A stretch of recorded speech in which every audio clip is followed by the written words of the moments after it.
महाराज आणि त्यांना मी आमंत्रित करते.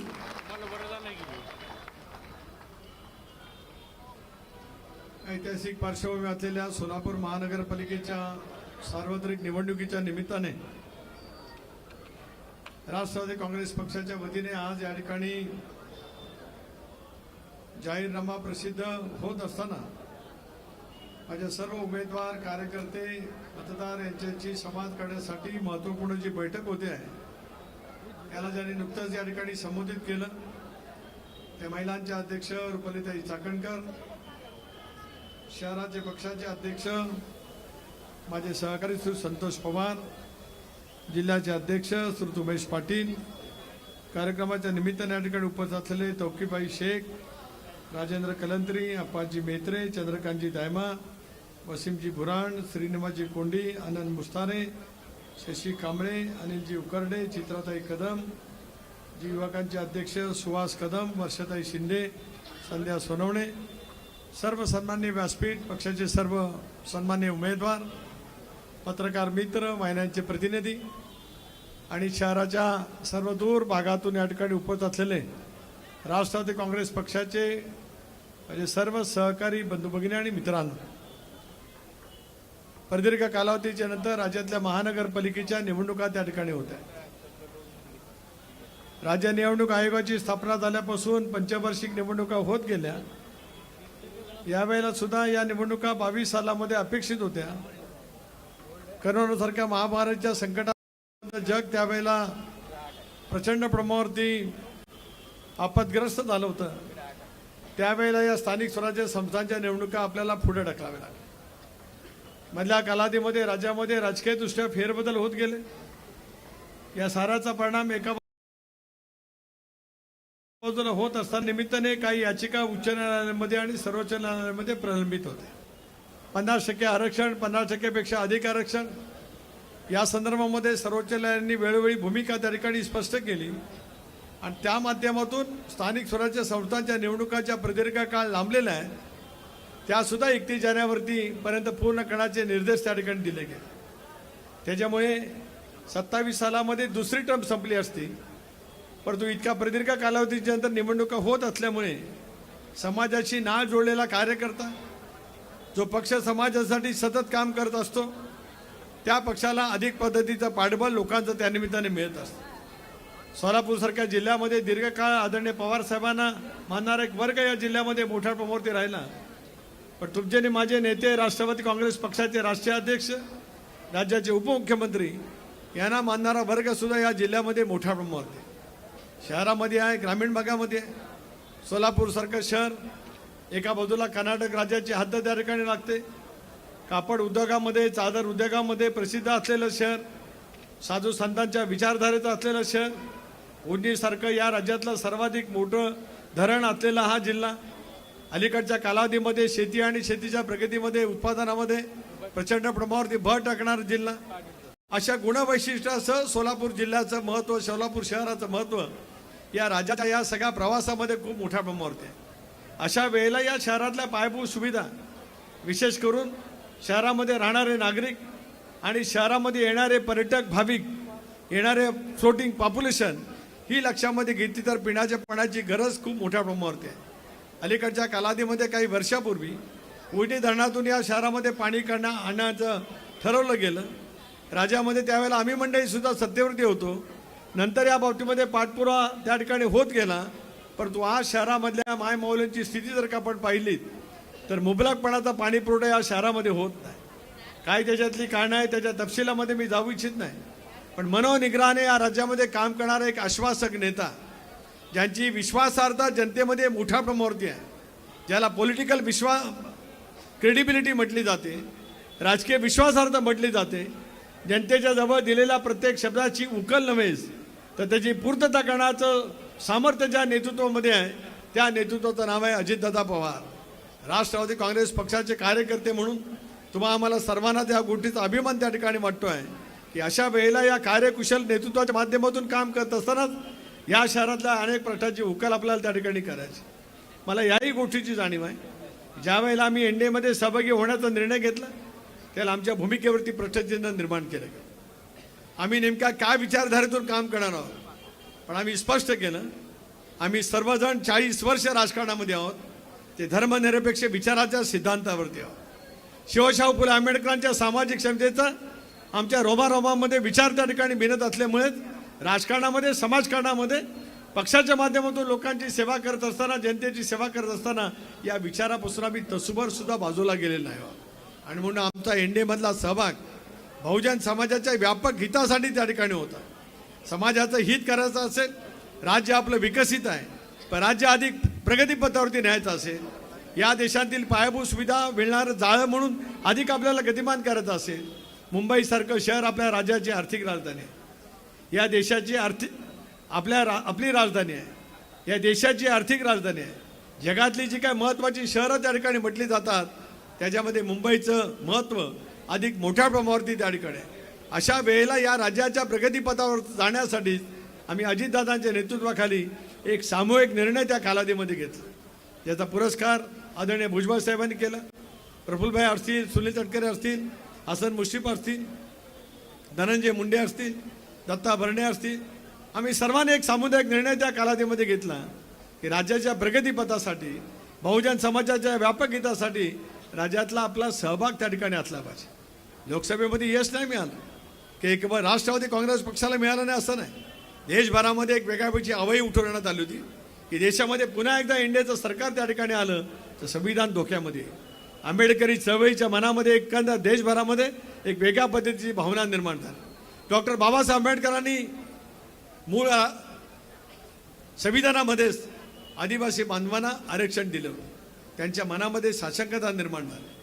अल्पसंख्याक समाजाच्या मनामध्ये असुरक्षिततेची भावना निर्माण करण्यामध्ये विरोधक त्या कालावधीमध्ये निश्चितपणाने यशस्वी झाले. याचा परिणाम महाराष्ट्रासारख्या या संबंध प्रगतीपथावरती असलेल्या राज्यामध्ये 31 जागांच्या वरती महाविकास आघाडीला यश मिळालं.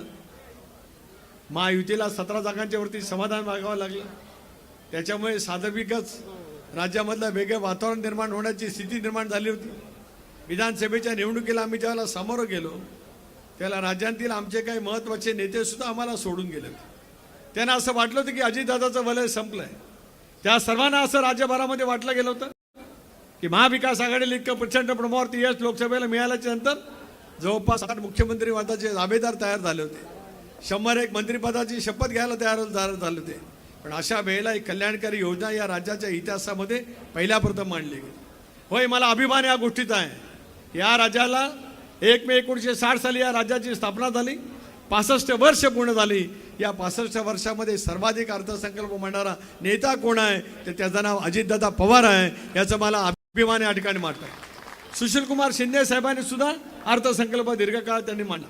ज्या कालावधीमध्ये स्वर्गीय वसंतदादा पाटील या राज्याचे नेतृत्व करत होते, आदरणीय पवार साहेबांनी नेतृत्व करत होते, त्या कालावधीमध्ये शिंदे साहेबांनी अर्थसंकल्प मोठ्या प्रमाणावरती मांडला. पण अजितदादांनी मांडलेला अर्थसंकल्प सर्वस्पर्शी होता. त्याचा उल्लेख रुपालीताईंनी या भाषणात केला. क्रांतिकारी योजना महाराष्ट्राच्या इतिहासात अजितदादांनी त्या ठिकाणी अर्थसंकल्पाच्या माध्यमातून मांडली. लाडकी बहीण ही योजना मांडत असतानाच ठामपणाने महाराष्ट्रातल्या कानाकोपऱ्यामध्ये कष्टकरी असलेल्या माझ्या महिला भगिनींसाठी 1500 रुपये थेट पद्धतीने राज्य सरकारकडनं दिलं जाईल असं अभिवचन त्या कालावधीमध्ये दिलं. विरोधकांनी आवे उठवली. ही योजना जर काय लाभवली गेली राज्य कर्जबाजारी होईल. राज्याला पगार देण्यासाठी सुद्धा पैसे त्या ठिकाणी उरणार नाहीत. अनेक जण उच्च न्यायालयामध्ये याचिका दाखल करण्यासाठी गेले. मनोनिग्रहाने, ठाम विश्वासाने महायुतीच्या सरकारने योजना राबवली आणि आदिती त्या खात्याचे मंत्री असताना 2,35,00,000 महिलांच्या पर्यंत हा लाभ त्या कालावधीमध्ये पोहोचला. हा जिल्हा कृषी प्रधान जिल्हा आहे. राज्यामध्ये अनेक ठिकाणी कृषी प्रधान जिल्हे आहेत. थकीत असलेली वीज पंपाची माफी त्या कालावधीमध्ये केली गेली. जवळपास 1,1500 कोटी रुपयाची. राज्यामधलं वातावरण झपाट्याने बदललं. महायुतीचं सरकार पुन्हा एकदा या राज्यामध्ये प्रस्थापित झालं आणि या सरकारच्या माध्यमातून गेले वर्षभर आपण त्या ठिकाणी काम करतो. पण मला आज या सोलापूरच्या भूमीमध्ये ठामपणाने या ठिकाणी सांगायचं आहे, म्हणजे अल्पसंख्याक समाज या ठिकाणी मोठ्या प्रमाणावरती आहे. राज्याच्या इतिहासात 1960 सालापासून जेवढी तरतूद अल्पसंख्याक समाजाच्यासाठी त्या विभागासाठी झाली असेल तेवढी तरतूद, त्याच्यापेक्षा कितीतरी अधिक पटीने तरतूद याच महायुतीच्या सरकारच्या माध्यमातून तुमचे आणि माझे नेते असलेले अजितदादांनी आग्रहपूर्वक त्या ठिकाणी करून घेतली आणि आज किमान 2,000 कोटी रुपयाचा निधी अल्पसंख्याक समाजासाठी उपलब्ध करून देण्याचं धाडस अजितदादांनी त्या ठिकाणी ज्यांनी टीका केली की एनडीएमध्ये गेल्याच्यानंतर अल्पसंख्याक समाजासाठी आपण काय करू शकतो, कृतीने उक्तीने ठामपणाने या गोष्टीची अंमलबजावणी करत दादाने हा निर्णय त्या कालावधीमध्ये निश्चितपणाने घेतला. मी ज्या जिल्ह्यातून येतो त्या जिल्ह्यामध्ये एकेकाळी बॅरिस्टर अंतुले साहेबांचं नेतृत्व मोठ्या प्रमाणात या राजाने एक अल्पसंख्याक समाजाचा मुख्यमंत्री पाहिला, तर बॅरिस्टर अंतुले साहेबांच्या रूपाने त्यांनी पाहिला. एक गतिमान प्रशासनावरती पकड असलेले नेतृत्व अंतुले साहेबांच्या रूपाने महाराष्ट्राने त्या कालावधीमध्ये अनुभवलं. या देशातली पहिली कर्जमाफी कुणी केली ती बॅरिस्टर अंतुलेंनी केली. आज मौलाना अब्दुल कलाम आझाद यांच्या नावाने जे आर्थिक विकास महामंडळ आहे त्याचे अध्यक्ष आज मुश्ताक अंतुले आहेत. 1000 कोटी रुपयाचा नियत आहे. मगाशी रुपालीता या ठिकाणी म्हणाल्या, मी ज्यावेळेला 2010 सालामध्ये अर्थसंकल्प मांडला होता त्यावेळेला 25 कोटी रुपये त्याचं भांडवल होतं. मला नवाब मलिकांनी विनंती केली भाषणात की मी 50 कोटी केलं, मी 2010 सालामध्ये सांगतोय. भाग भांडवल पूर्णपणाने 800 कोटी रुपयावरती नेलंच, पण या आर्थिक विकास महामंडळाच्या माध्यमातून सच्चर समितीची अंमलबजावणी करण्यासाठी जी जी धोरणं त्याच्यामध्ये केली गेलेली आहेत, या प्रत्येक गोष्टीची उपाययोजना करण्यासाठी आवश्यक असणारा निधी याच महायुतीच्या सरकारच्या माध्यमातून राष्ट्रवादी काँग्रेस पक्षाने त्या ठिकाणी केलेला आहे. आज अल्पसंख्याक विभाग राष्ट्रवादीकडे आहे. दत्तामामा आता गेले, त्यांचा कार्यक्रम आहे इंदापूरला, त्यांच्याकडे अल्पसंख्याक विभाग होता, माणिकरावांच्याकडे होता. आता हा विभाग दस्तूरखुद्द अजितदादांच्याकडे त्या ठिकाणी आहे. त्यामुळे या राज्यातल्या सर्व अल्पसंख्याक समाजासाठी व्यापक पद्धतीच्या योजना राबवण्याचा कणखरपणाची भूमिका या सरकारच्या माध्यमातून राष्ट्रवादी काँग्रेस पक्ष त्याने दिला आहे. या शासन योजनेअंतर्गत काही घरकुलाचा प्रश्न असेल, पिण्याच्या पाण्याच्या प्रश्नाच्या काही प्रभावीपणाने त्या ठिकाणी काम करत असेल, या साऱ्या गोष्टीची आवश्यकता खूप मोठ्या प्रमाणात आहे. आपण पुण्यनगरीमध्ये जा, पिंपरी चिंचवडचा कायापालट कशा पद्धतीने झाला आहे ते आपण पाहू शकतात. होय, नागरिक वस्ती अभ्यास करण्याची मानसिकता नेतृत्वाकडे असावी लागते. काही पुण्याचं नेतृत्व काँग्रेस पक्षाकडे होतं. कारभारी बदला अशी पुणेकरांना हाक ज्यावेळेला दिली गेली त्याला पुणेकरांनी अजितदादांच्या समर्थ नेतृत्वाखाली राष्ट्रवादी काँग्रेस पक्षाला सत्ता दिली. पिंपरी चिंचवड नगरपालिका ज्यावेळेला स्थापन झाली त्याला राज्यातली सर्वाधिक श्रीमंत असलेली नगरपालिका म्हणून ओळखली जात होती. त्या भागातलं औद्योगिकरण, त्या भागातलं नागरीकरण झपाट्याने वाढत गेलं. पवार साहेबांना 1984 सालच्या लोकसभेच्या निवडणुकीमध्ये 5 टक्क्याने निवडून देणारा तो सगळा मतदारसंघ राजीव गांधींच्या कालावधीमध्ये जितक्या मताधिकारी निवडून आले तेवढ्याच मताधिकारी आदरणीय पवार साहेब त्या परिसरातून निवडून आले. त्या परिसरातल्या जनतेने दादांना त्यावेळेला काम करण्याची संधी दिली आणि आज राज्यातल्या पूर्णपणाने पायाभूत सुविधांचं शहर म्हणून जे काय आज ओळख आहे पिंपरी चिंचवडची, त्याचे जनक अजितदादा आहेत असं जर का मी म्हटलं ते काही चुकीचं ठरू शकणार नाही. नवी मुंबई महानगरपालिका एकेकाळी राष्ट्रवादी काँग्रेस पक्षाच्या ताब्यामध्ये होती. नेतृत्व त्यावेळेला पक्षाच्या माध्यमातून करत होते. या 3 शहराचा विकास, नागपूर शहराचा झालेला विकास आणि सोलापूरचा न झालेला विकास याची तुलना करण्याची वेळ काय येते. प्रदीर्घ कालावधीच्या नंतर ज्याला महानगरपालिकेच्या निवडणुका होतात त्याला शहराचे अनेक प्रश्न आहेत. वाहतुकीची कोंडी होत असते.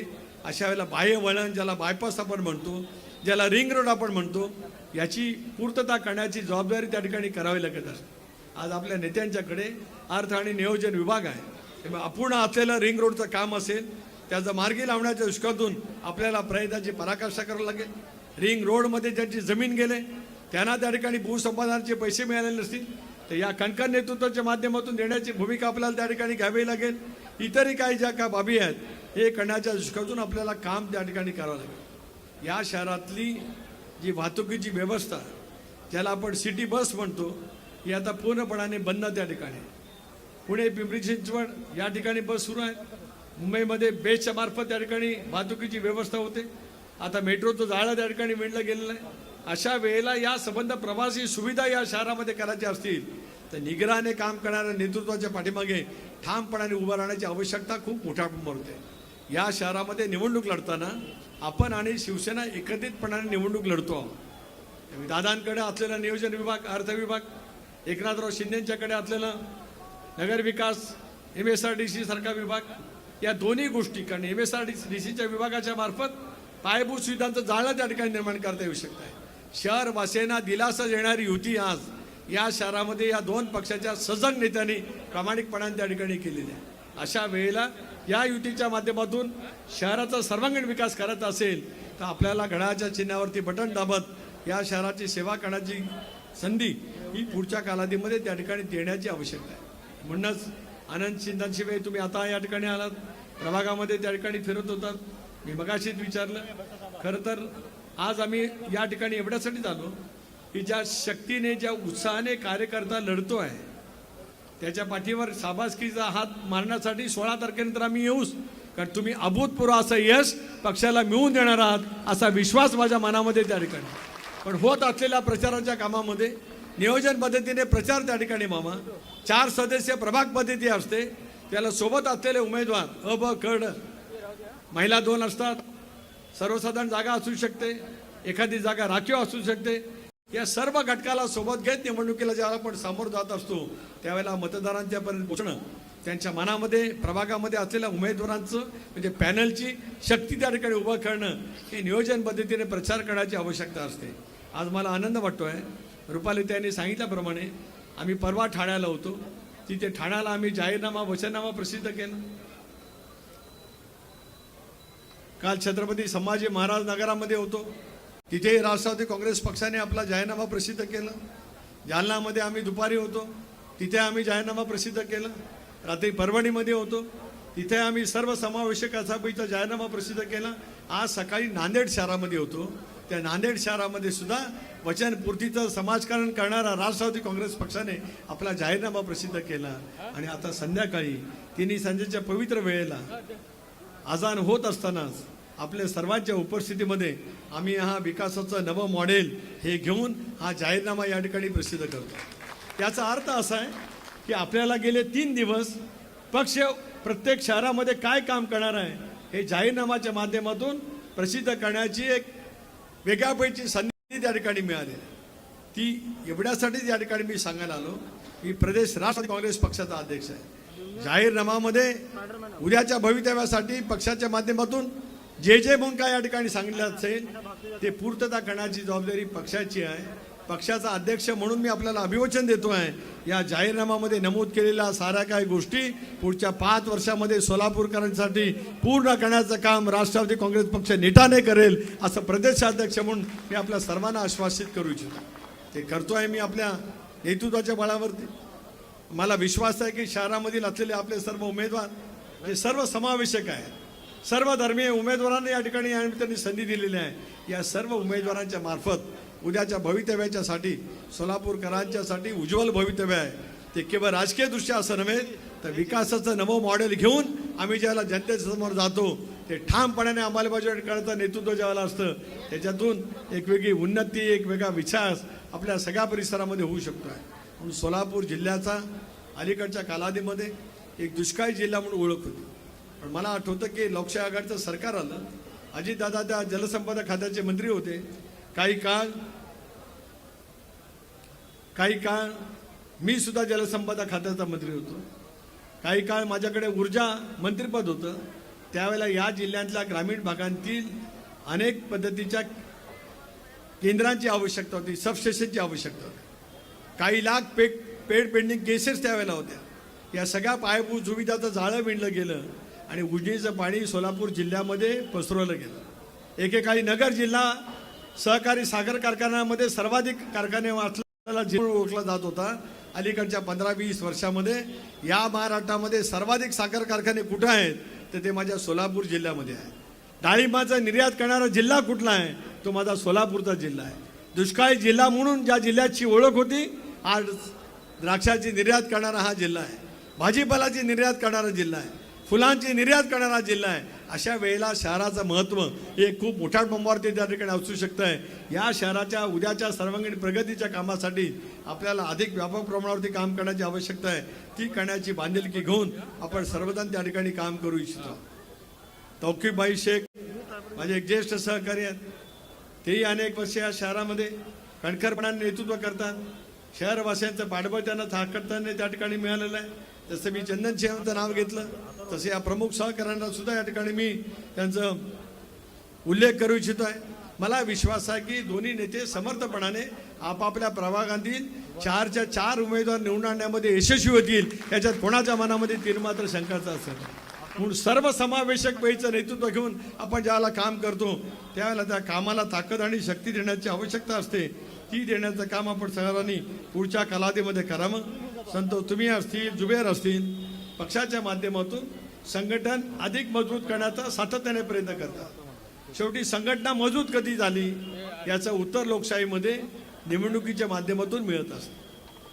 ते या निवडणुकीच्या माध्यमातून गेल्या अनेक वर्षामध्ये जेवढे उमेदवार, जेवढे नगरसेवक राष्ट्रवादी काँग्रेस पक्षाचे निर्वाचित झाले असतील त्याच्या दुप्पट तिप्पट प्रमाणामध्ये नगरसेवक आज या माध्यमातून आपण देण्याची किमया तमाम सोलापूरकरांनी करावी एवढंच कळकळीचं आव्हान आजच्या या कार्यक्रमाच्या निमित्ताने या ठिकाणी करतो. गेल्या वर्षभरामध्ये अनेक सहकारी पुन्हा एकदा पक्षाशी जोडले गेले, सर्व धर्मीय सहकारी जोडले गेले, बहुभाषिक सुद्धा जोडले गेले, अल्पसंख्याक समाज त्या ठिकाणी जोडला गेला, महिला भगिनींची संख्या लक्षणीय त्या ठिकाणी होत गेली. आमच्या महिला अध्यक्ष असतील, शहराच्या असतील, महिला प्रदेश अध्यक्षांच्या नेतृत्वाखाली महिलांचं संघटन कसं उत्तम होऊ शकेल यावरती अधिक प्रयत्न त्या ठिकाणी करत आहे. एकेकाळी चादरीचं उत्पादन करणार म्हणून हा जिल्हा आहे. या जिल्ह्याची, शहराची एक वेगळी ओळख करण्याचं काम आपल्याला पुढच्या कालावधीमध्ये या ठिकाणी करायचं. मी आपल्याला या ठिकाणी आश्वस्त करतो आहे, ज्याचा उल्लेख रुपालीताईंनी या ठिकाणी केला. आदितीकडे महिला बाल कल्याण विभाग आहे. या महिला बाल कल्याण विभागाच्या मार्फत शहरांतील ग्रामीण भागातल्या महिलांना संघटित करणं, महिला बचत गटाची प्रभावीपणाने सहयोग उभी करणं, MSMEच्या मार्फत त्यांना जवळपास 1 कोटी रुपयाचं कर्ज दिलं जात असताना 50% सबसिडीचा फायदा घेत स्वतःच्या स्वयंरोजगाराच्या अनेक योजना त्या ठिकाणी देणं, हे काम अधिक गतीने त्या ठिकाणी दिलं आहे. माझ्या तमाम महिला भगिनींना या ठिकाणी आश्वस्त करतो आहे, महिला बाल कल्याण खात्याच्या ज्या काही योजना असतील तर या शहरामध्ये राबवण्यासाठी झुक्त माप पक्षाच्या माध्यमातून दिलं जाईल. हा शब्द सुद्धा माझ्या सर्व धर्मीय महिला भगिनींना या निमित्ताने मी देऊ इच्छितो आहे. याचं कारण ते एक उन्नतीचं साधन राहू शकतं आहे. 1500 रुपये दिल्याच्या नंतर एक वेगळा आधार स्वाभिमानी पद्धतीने कुटुंबाचं व्यवस्थापन करणाऱ्या माझ्या महिला भगिनींच्याकडे एक त्या पद्धतीची भावबीज जशी पोचली तशी या महिलाच्या उन्नतीसाठी, साधन सामुग्रीसाठी, रोजगारासाठी अशी काय वेगवेगळे जी काय दालनं आहेत ती उभी करण्याचं काम आपण उद्याच्या भविष्याच्या कालावधीमध्ये नक्कीच त्या ठिकाणी करू. यामध्ये राज्यामध्ये निधीची कमतरता पडणार नाही, पण केंद्रामधून सुद्धा निधी आणण्याचा प्रयत्न केला गेला तर त्याच्यासाठी सुद्धा राष्ट्रवादी काँग्रेस पक्षाचा एकमेव खासदार म्हणून जो आज NDAमध्ये त्या ठिकाणी सहभागी आहे, आज देशाचे नेते आदरणीय नरेंद्र मोदी साहेब असतील, अमित भाई असतील, त्या खात्याच्या मंत्री महोदय असतील, यामार्फत सुद्धा मोठा निधी आपण त्या ठिकाणी आणू, जेणेकरून या शहरातल्या सर्व धर्मीय महिलांच्यासाठी या चांगल्या चांगल्या योजनांची अंमलबजावणी करत शहर उद्योगशील, विकसनशील, पायाभूत सुविधाचं जाळं उभं करणारं आणि स्वतःच्या पायावरती ठामपणाने उभी करणारी शक्ती ही या माध्यमातून आपल्याला प्रस्थापित करता येईल. या कामाला गती देण्यासाठी आपल्या सर्वांचं पाठबळ त्या ठिकाणी मिळत राहावं अशी अपेक्षा मी त्यांनी व्यक्त करतो. प्रचंड संख्येने आपण या ठिकाणी आलात, उत्साहाच्या वातावरणामध्ये या ठिकाणी आहात. 15 तारखेला मतदान आहे. दत्ता मगाशी म्हणाले की आपण या ठिकाणी बोललात पुढचे 5-6 दिवस थोडंसं सतर्क राहावं लागेल. अलीकडच्या कालावधीमध्ये वेगवेगळ्या पद्धतीचं आमिष दाखवली जातात, वेगवेगळ्या पैसा प्रचार आणि प्रसार करण्याची भूमिका त्या ठिकाणी घेतली जाते. पण सोलापूरकरांचा स्वाभिमान, त्यांच्या मनामध्ये असलेल्या भूमिकांचा आविष्कार राष्ट्रवादी काँग्रेस पक्ष निर्धाराने त्या ठिकाणी करणार. म्हणून 16 तारखेला परत मतमोजणी आहे. मतमोजणी मला मराठी बोलता त्याला तुम्ही दोघांच्या आपण इतरही अध्यक्ष आहेत, मला विश्वास आहे की सोलापूरची सकाळी ज्याला मतमोजणी सुरू होईल त्याला मी बहुतेक रायगडमध्ये असेल. रायगडचा परिसर छत्रपती शिवरायांनी हिंदवी स्वराज्याची स्थापना केली, सर्व धर्मियांना सोबत घेत रयतेचं राज्य छत्रपती शिवरायांनी उभं केलं. सह्याच्या कुशीत आम्ही सगळेजण राहतो, रायगडच्या कुशीमध्ये राहतो. सोलापूरमध्ये ज्यावेळेला प्रत्येक प्रभाग न्याय मतमोजणी सुरू होईल त्याला घड्याळाचा गजराचा आवाज त्या रायगडच्या कधाळा खोरा जाईल असा विश्वास या ठिकाणी आम्ही त्यांनी व्यक्त करतो. आपल्या सर्वांनाच अंतःकरणापासूनच्या शुभेच्छा देतो आणि माझं लांबलेले 2 शब्द थांबवतो. जय हिंद, जय महाराष्ट्र, जय राष्ट्रवादी, जय भीम और अल्लाह हाफिज. या विजय